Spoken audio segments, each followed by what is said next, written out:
Irmãos, hoje eu vim falar sobre descansar. Eu vim falar sobre isso, o ato de descansar. Nós passamos por um período de muito estresse emocional.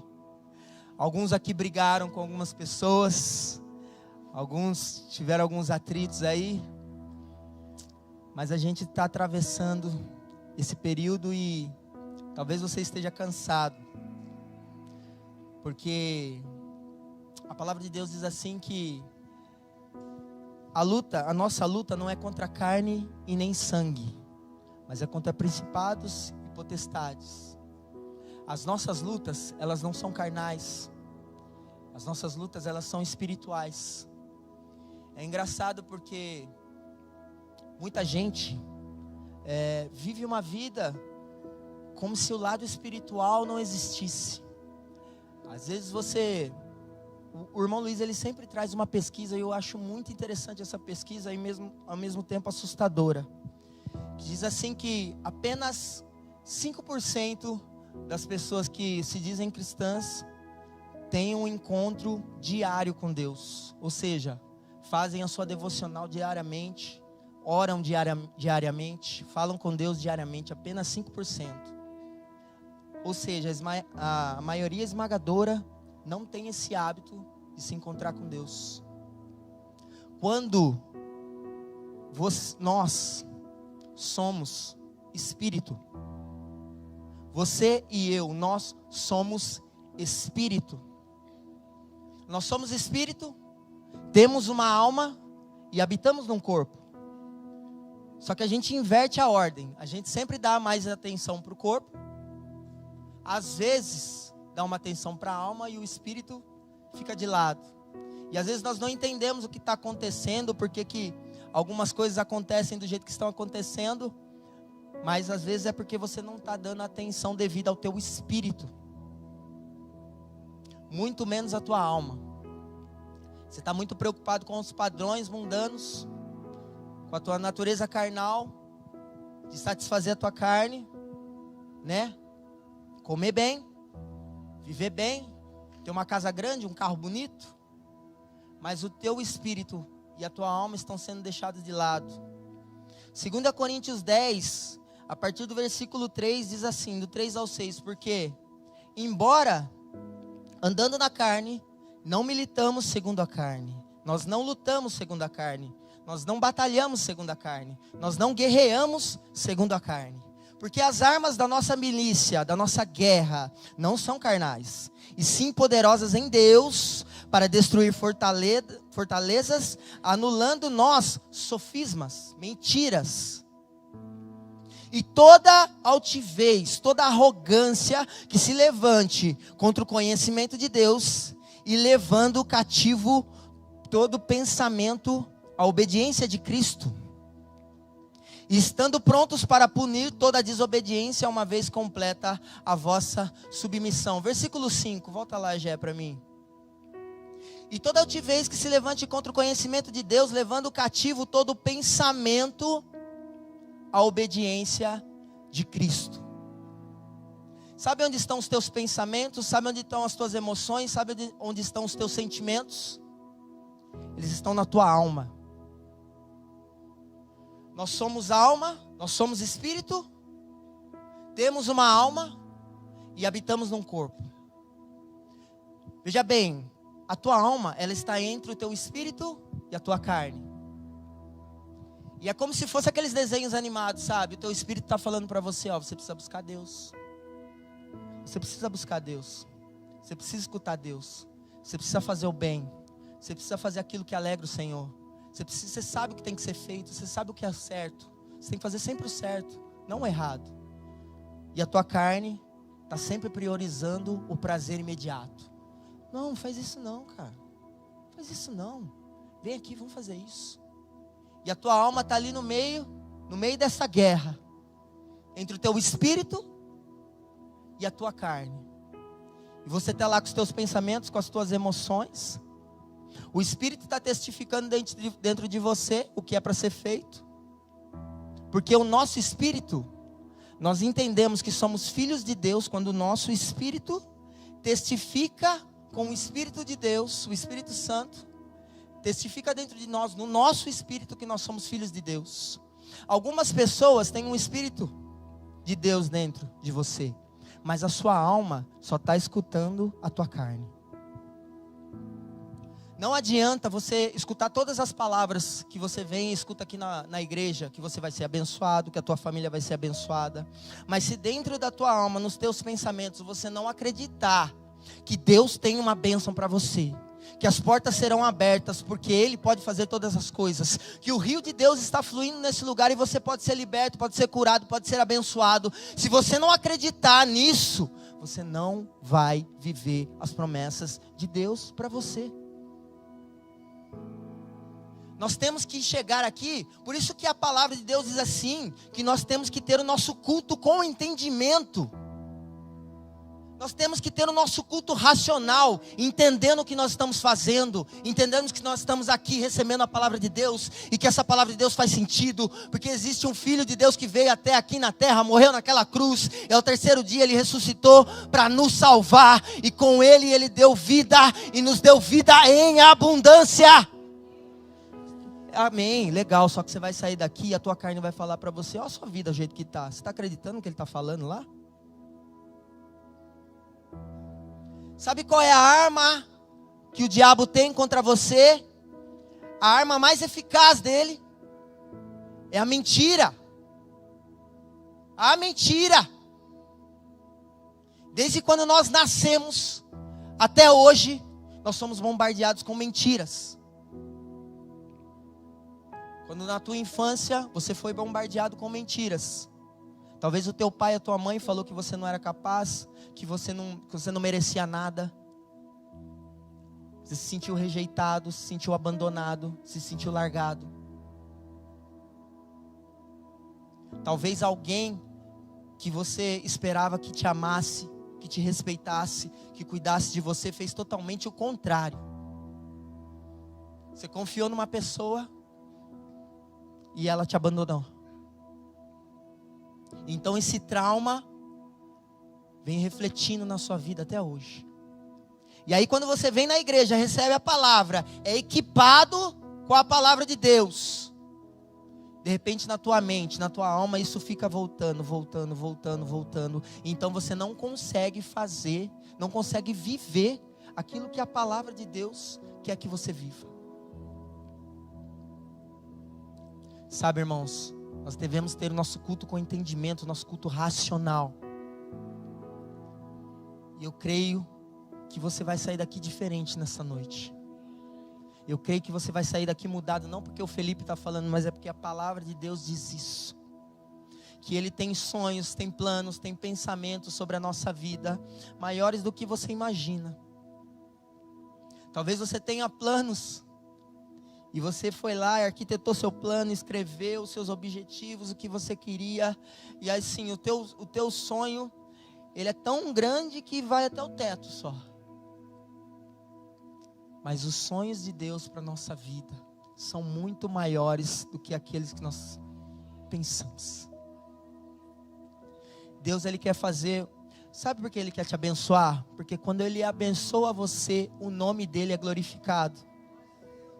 Sabe, talvez você esteja passando pelo pior momento da sua vida.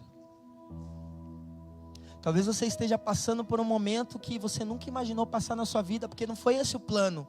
De repente você estava indo certinho, você estava caminhando e estava dando check com tudo lá. Está certo, está certo, está certo. Glória a Deus, aleluia, só vitória. De repente veio a tempestade. E é engraçado, irmãos, porque a tempestade, ninguém quer a tempestade, ninguém espera a tempestade. Mas ela vem. Só que eu tenho uma boa notícia para você nessa noite. Tudo que vem, passa. Nenhuma tempestade dura a vida inteira. Nenhuma tempestade, todos os furacões, todos os tornados, todas as chuvas que inundaram cidades, elas vieram e teve todo aquele estrago. Às vezes pessoas morreram. Algumas pessoas perderam tudo. Ficaram chateadas, tiveram que ter ajuda. Mas eu não conheço nenhuma tempestade que veio e ficou. Toda tempestade vem e ela passa. Sabe o que você tem que fazer? Ficar firme. Fica firme. O nosso maior erro é tentar segurar a tempestade, mudar a tempestade, interferir na tempestade. Mas não é isso que nós devemos fazer. Não é isso que Deus projetou para você. Sabe por quê? A tempestade veio na sua vida para te fortalecer. A tempestade veio na sua vida para que você aprenda. Você não tem que sair da tempestade, você não tem que tentar mudar a tempestade de rota, não. Você tem que ficar firme, porque ela vai passar. E quando ela passar, você vai sair fortalecido. Você vai aprender o que você tinha que aprender. Sabe por quê? Deus tem outras coisas maiores para você. E talvez a tua imaturidade ainda não te fez mudar de nível. Mas Deus está aqui me usando nessa noite para te dizer para aguentar firme. Porque Deus quer mudar você de nível. E quando você estiver maduro, quando você entender o que Ele quer te ensinar, aí então você vai mudar de nível. E aí você pode viver os sonhos de Deus para a tua vida, e você vai ter que pegar o teu papel com os teus sonhos e jogar no lixo, porque é pequeno. Não, eu acho que você não entendeu, é pequeno. Glorifique a Deus. Aleluia, Deus tem muito para você, mas primeiro você tem que descansar. Descansar. Romanos 8 versículo 5 diz assim: porque os que se inclinam para a carne cogitam das coisas da carne, mas os que se inclinam para o Espírito, das coisas do Espírito. Lembra que eu te falei, nós somos espírito, carne e uma alma. E a tua alma, ela pode se inclinar para as coisas da carne, mas ela pode se inclinar para as coisas do Espírito. E quando você está aqui, escutando uma palavra, aproveitando esse ambiente, fluindo no rio de Deus, você está se inclinando para as coisas do Espírito. Irmãos, tem coisas que acontecem na sua vida, você não entende porque você está olhando com os olhos carnais. E nós somos Espírito. Não é que nós temos um Espírito, nós somos Espírito. Deus soprou dentro de nós, nós ganhamos aquele ar, nós somos Espírito. O problema é que nós agimos como se nós não fôssemos Espírito, como se nós fôssemos uma carne e vivemos aí só pensando nas coisas desse mundo. Por isso que Deus tem um propósito para você. As pessoas confundem, acham que propósito é construir uma casa, meu propósito de vida é eu ter uma bela empresa, meu propósito de vida é subir na minha empresa que eu estou trabalhando lá, porque eu quero galgar. Isso não é teu propósito, esse é o teu objetivo. Porque propósito sempre vai estar ligado com Deus. Propósito sempre vai estar ligado com o transcendente. Propósito sempre vai estar ligado com outro nível. Propósito sempre vai estar ligado com outra atmosfera. É por isso que pessoas morrem pelo seu propósito. Porque o propósito dela não é carnal, o propósito delas não é nesse nível, o propósito delas é de outro nível. É por isso que Pedro morreu numa cruz de ponta cabeça. É por isso que profetas são queimados no óleo, jogado óleo quente. Porque eles têm um propósito de vida.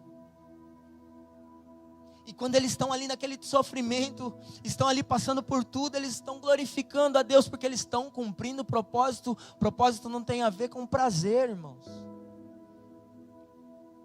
Propósito tem a ver com outro nível.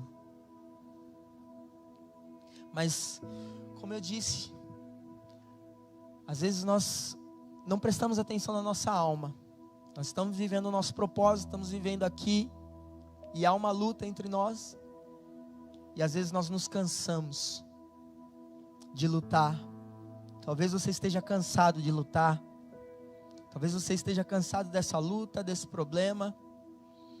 Porque você pensa com você: eu estou fazendo a vontade de Deus. Eu estou fazendo o que Deus falou para mim fazer. Eu estou onde Deus falou para mim estar.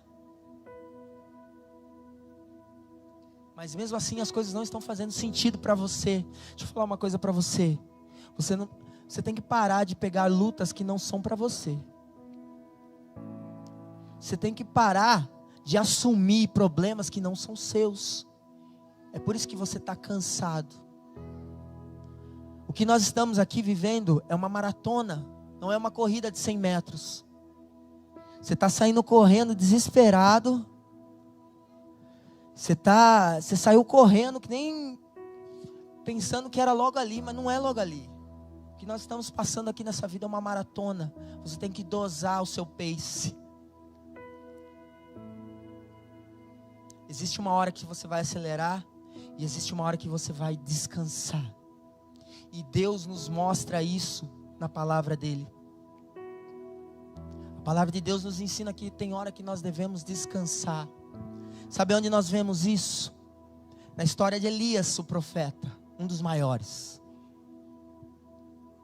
Elias foi um dos profetas assim avassaladores. Foi tão forte, foi tão grande, que ele foi levado até o Novo Testamento, se encontrou com Jesus, ali no monte, conversou com Jesus, Moisés, Elias e Jesus. Teólogos dizem que Moisés significava a lei, Elias significava as profecias, e Jesus era o Cordeiro. Um dos maiores.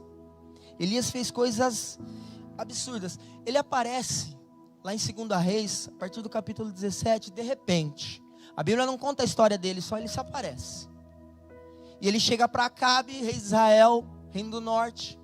Chega para Acabe e fala assim: é o seguinte, tá tudo bagunçado aqui. Acabe, ele deixou as leis de Deus, deixou de seguir o Senhor, se casou com Jezabel. Jezabel era de outro povo, trouxe para Israel o Deus Baal. Acabe pegou aquele Deus e se transformou como se fosse o seu Deus. Construiu um templo para Baal, e lá dentro do templo construiu um altar para Baal. E aí, quando as coisas estão erradas, quando as coisas estão tortas, é a hora do profeta agir. Que o profeta, ele sempre vai trazer uma palavra de confronto para você. Nós estamos sempre, nem sempre ele traz uma palavra de confronto, mas hoje em dia, nós vemos só profetas que trazem palavras de vai dar tudo certo. Fica tranquilo que vai dar tudo certo. E aí quando vem a tempestade a gente não entende. Porque Deus não lida com criança. Deus, ele quer te amadurecer. E aí os profetas de hoje em dia são: vai dar tudo certo, você vai vencer. Você vai vencer, porque a palavra de Deus diz que você vai vencer. Mas antes de vencer, vem aqui. Eu preciso te ensinar algumas coisas. Antes de você vencer, vem aqui. Eu preciso que você ganhe mais musculatura. Eu preciso que você entenda algumas coisas que, sentado no banco da igreja, você não vai entender. Porque não é teoria, é prática. Você vem aqui, recebe a palavra, e aí quando vem o confronto, quando vem a tempestade, é diferente. Aquele ditado, né? Mar calmo não faz bom marinheiro. Você tem que passar o que você está passando, para que você aprenda, cresça, amadureça.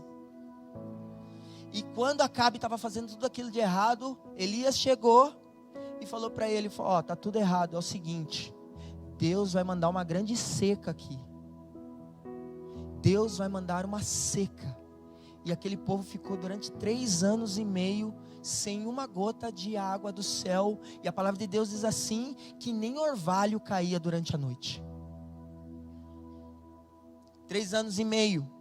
O que o profeta falou aconteceu.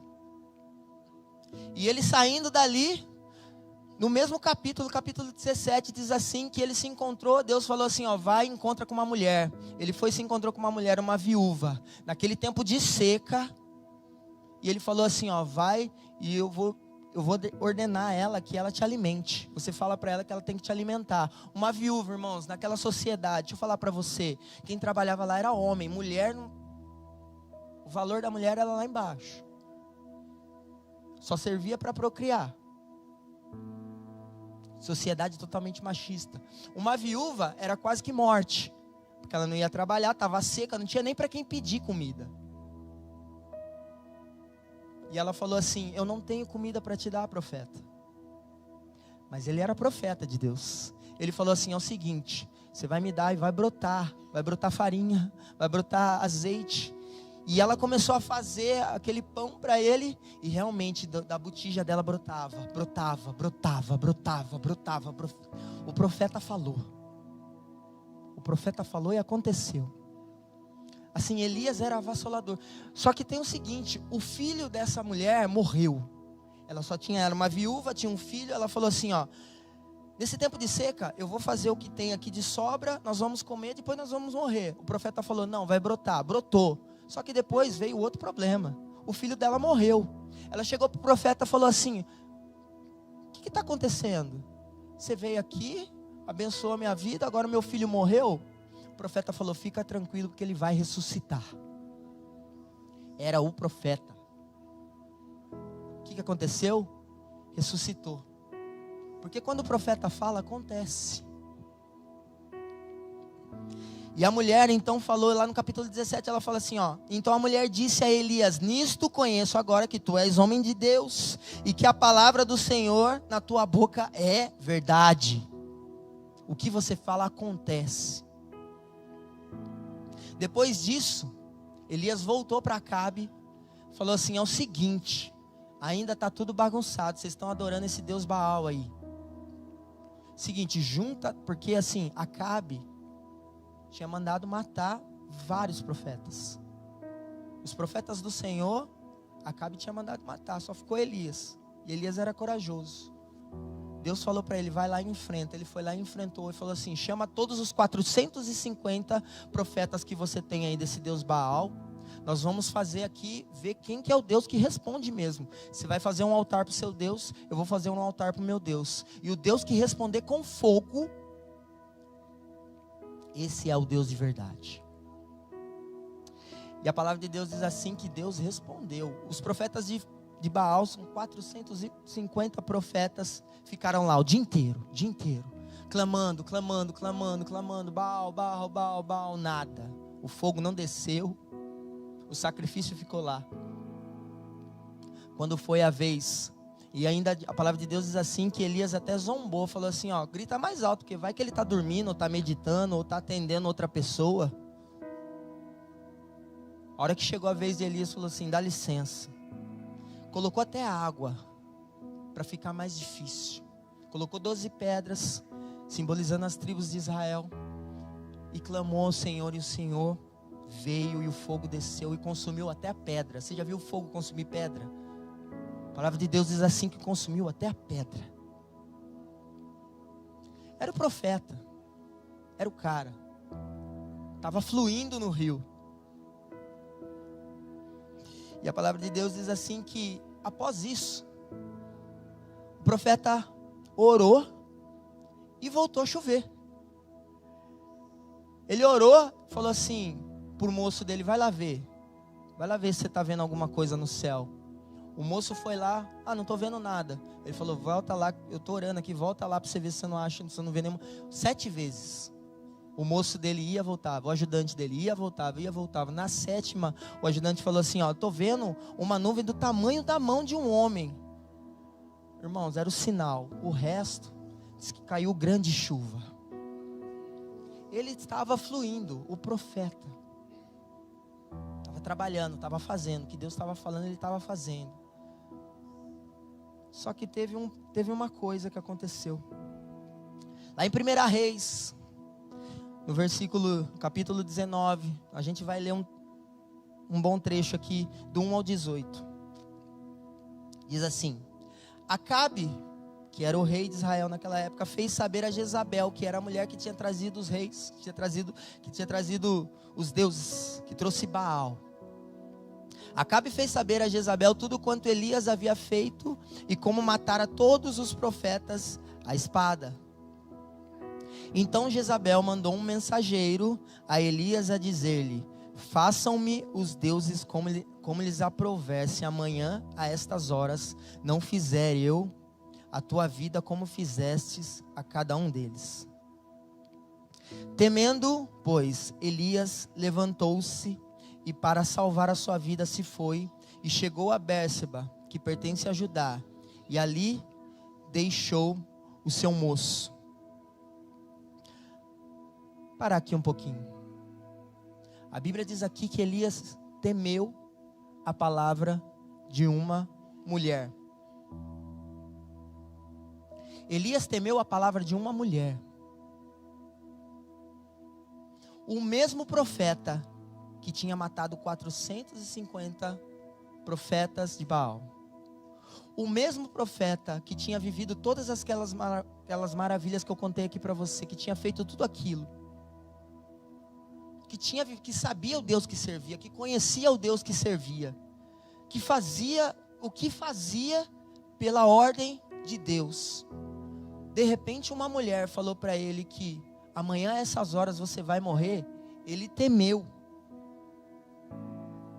Temendo, pois, Elias levantou-se e para salvar a sua vida se foi, chegou a Bérseba, que pertence a Judá, e ali deixou seu moço. Versículo 4.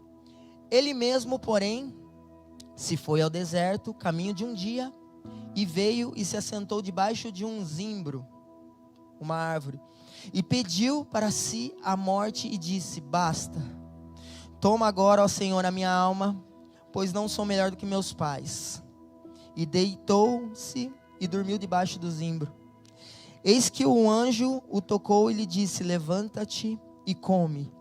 Olhou ele e viu junto à cabeceira um pão cozido sob pedras em brasa e uma botija de água. Comeu, bebeu e tornou a dormir. Voltou segunda vez o anjo do Senhor, tocou-lhe e disse: levanta-te e come, porque o caminho te será sobre modo longo. Levantou-se, pois comeu e bebeu, e com a força daquela comida caminhou 40 dias e 40 noites até Horebe, o monte de Deus. Vamos parar aqui um pouquinho. Com a palavra de uma mulher, aquele homem pediu a morte. Peraí, é aquele mesmo homem que matou 450 profetas de Baal, aquele que mandou cair fogo do céu e Deus mandou fogo do céu, aquele que mandou parar de chover e parou de chover, aquele que mandou chover de novo e choveu de novo. O mesmo homem, quando veio uma palavra de uma mulher, temeu, correu para o deserto, sentou debaixo de uma árvore e falou: Deus, me mata. Ele só não se matou porque ele sabe qual é a lei. E a lei naquela época já falava que se você se matar, é pecado. Então ele sentou debaixo de uma árvore e falou assim: Deus, me mata. Irmãos, faz sentido um homem que fez o que fez pela palavra de uma mulher. Por que eu estou falando uma mulher? Porque a gente tem que entrar no contexto da época. Aquela época a mulher tinha muito pouco valor, era um machismo exacerbado. Hoje é menos, ainda tem problemas, mas naquela época a mulher tinha muito pouco valor. Profetisas você vê muito pouco na Bíblia. E aquele homem recebeu uma palavra, o mesmo homem que tinha feito o que fez, de repente pediu a morte. Irmãos, chega uma época na nossa vida que nós temos que descansar. Porque não é certo isso. Elias estava exausto. Isso fez com que ele desse atenção à palavra de uma mulher. Você percebe que está exausto quando as suas emoções traem você. Você percebe que está exausto quando as coisas que era para você enfrentar, você começa a correr. Você percebe que está exausto quando você está lutando lutas que não são suas, está cansado. De repente uma sombra parece um monstro para você. Coisas que você já venceu, você começa a fugir, porque você está exausto. Perceba como Deus cuidou de Elias. Deus não fez nada, não deu, só deu água, comida e ele dormiu. Só atendeu as necessidades físicas de Elias. Água, comida e dorme. Água, comida e dorme. Irmãos, nós temos que ter consciência que tem horas que nós temos que avançar, mas tem horas que nós temos que parar e descansar. Não adianta você ficar lutando lutas que não são suas. Não adianta você abraçar o mundo, querer ajudar todo mundo, querer fazer por todo mundo, porque você é o super-homem. Quando chegar para você não vai ter nada. Você não vai ter força, você não vai conseguir vencer, não vai conseguir romper. Como eu falei aqui, nós estamos correndo uma maratona e não 100 metros rasos. Irmãos, vou falar uma verdade para você. Você está passando por uma tempestade. Quando você acabar essa tempestade, vai vir outra. Vai vir outra. Eu podia vir aqui e mentir para você, falar que vai, mas a palavra de Deus diz assim, que lá em João, Jesus falou assim, ó, vocês estão passando por dificuldades, mas tem de bom ânimo, porque eu venci, vocês vão vencer também. Acalma a tua alma, aquieta a tua alma, você vai vencer. Todas as nossas tempestades vêm, tem um começo, tem um meio e tem um fim. O deserto tem um começo, tem um meio e tem um fim. A luta tem um começo, tem um meio e tem um fim. O propósito é você subir de nível, o propósito é você aprender, o propósito é você ficar mais forte, porque Deus quer te usar. As pessoas vão olhar para a sua vida e vão ver, cara, eu quero ser igual essa pessoa aí. Às vezes você já teve esse pensamento, tipo assim, as pessoas chegam para você, nossa, você é uma benção, aí você pensa assim, você não sabe o que eu estou passando. Você não sabe o que eu estou vencendo aqui, se você soubesse, ele trocava de lugar aqui. Irmãos, a prata, quando ela é colocada no fogo, ela brilha ainda mais. Eu já trabalhei numa fábrica de joia. E fazia correntes de prata mesmo. Lembra aquela época que tinha umas correntes de prata gigantes assim? E aí tinha a prata 950. E aí você tinha lá as pessoas que iam lá fundir a prata. E quando fundia a prata assim, brilhava, mas brilhava, mas brilhava. É a mesma coisa com você. Você está passando por dificuldades, você está passando pelo fogo, mas você está brilhando. Você está passando pelo fogo, mas você está brilhando. Você está passando pelo... Aguenta mais um pouquinho, porque daí você vai ver aquela foto da sua família assim, ó. O seu filho aqui na igreja. A tua empresa bombando. O teu emprego que você sempre pediu para Deus. Sabe, mas Deus não é só isso que Deus quer para você. Deus quer que você, com a sua vida, glorifique a Deus. Que a sua vida glorifique a Ele. Sabe por quê, irmão? Se você está passando por dificuldade, se sinta privilegiado. Porque Jezabel não se levanta contra qualquer um.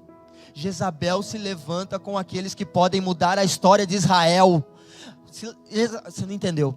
Jezabel não se levanta contra qualquer um. Se alguém se levantou contra você, se lançaram palavras contra você, é porque Deus tem um plano na tua vida que vai mudar a história sua e das pessoas que estão ao seu redor. As pessoas que estão ao seu redor, sabe por quê? Vai transbordar. Quando transborda, começa a respingar nas pessoas que estão perto de você. Você vai ser abençoado, e quem está perto de você, que às vezes até fala mal de você, vai ser abençoado também.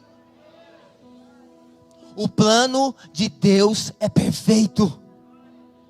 Aleluia, eu não sei se você acredita na palavra de Deus, mas a palavra de Deus diz assim que a glória da segunda casa é maior do que a primeira. A glória da segunda casa é maior do que a primeira. aleluia, riram de você, zombaram de você, acharam que não ia ter fim, acharam que não ia dar certo, acharam que você não tinha capacidade, e você não tinha mesmo, porque quem te capacita é o Senhor, quem faz por você é o Senhor, é Ele quem cumpre, com Ele está o sim, e com Ele está o amém, é Ele quem faz, aleluia, Ele é o alfa, e Ele é o ômega, não fica preocupado, não precisa ser capaz, porque é Ele quem vai dar a capacidade, é Ele quem vai fazer. Aleluia, eu queria chamar a banda já aqui. Aleluia, é Ele que faz. Descansa porque Ele está trabalhando. Sabe, Deus, Ele vai trazer para você água, pão, e vai falar para você, descansa, porque descanso não é fracasso, descanso é uma pausa. É uma pausa para você pegar força, para você pegar impulso, para você entender o que Deus vai fazer na sua vida. Talvez você ainda não tenha fundamento ainda para viver o que Deus quer para você, porque às vezes se Ele te abençoar, você vai esquecer dEle. Você vai querer começar a viver as bênçãos que você tem, mas Deus tem um propósito para você. Deus tem um propósito para você. Irmão, se está difícil, aguenta firme. A tempestade, o que você tem que fazer não é mudar a rota da tempestade, não é tentar interferir na tempestade, não é tentar falar com alguém, não é tentar mostrar para alguém a razão que você tem. Você não tem que fazer nada, você só tem que ficar firme na tempestade, porque a tempestade vem, ela tem um começo, ela tem um meio, mas ela tem um fim. Aleluia! Deus, Ele tem mais para você. A palavra de Deus diz assim, que o profeta, depois que ele foi tratado por Deus, ele chegou para Jezabel e falou assim, ó, você vai ser morta, comida pelos cães aqui em Jezreel. E a palavra de Deus diz assim, que Acabe morreu e Jezabel também morreu, comida por cães. A palavra que se levantou contra ele não foi cumprida. A palavra que foi cumprida é a palavra do profeta. A palavra que se mantém de pé, a palavra que vence é a palavra de Deus. Não é a palavra que se levantou contra você, não é o que lançaram contra você, não é o que fizeram para você, não é o trabalho de macumba, não é nada disso que funciona contra você. O que funciona contra você é o sangue de Jesus.